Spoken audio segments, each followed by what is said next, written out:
Hello mga kawaray-waray, mga upay na adlaw, and welcome to Biboy Waray TV. Mga kawaray-waray, nandito tayo ngayon sa SM Mega Mall, Mega Fashion Hall para tingnan itong nangyayaring Filipino Design Studio. At nakaka-proud mga kawaray-waray, nakakataba ng puso na makita ang mga gawang waray-waray dito.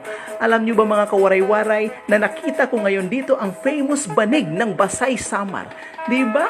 Ang gaganda ng mga produkto na gawa ng ating mga kawaray-waray sa Basay at maipagmamalaki natin, hindi lang dito sa Pilipinas, kahit sa buong mundo, kahit sa ang panig ng mundo, talagang may pagmamalaki natin itong gawang waray-waray, itong gawang Pilipino na mga banig design. Di ba mga kawaray-waray, iba't ibang klase ang makikita mo dito.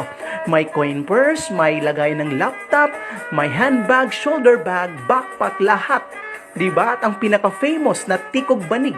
Di ba mga kawaray-waray? Nakakataba ng puso na makita ang mga ito dito. Di ba? Suportahan natin mga kawaray-waray ang gawang Pinoy, lalong-lalo na ang mga gawang waray-waray ng mga taga-Basay. Di ba mga kawaray-waray? Maraming salamat sa mga gumagawa ng mga produktong ito na talagang may pagmamalaki natin. Di ba? Salamat!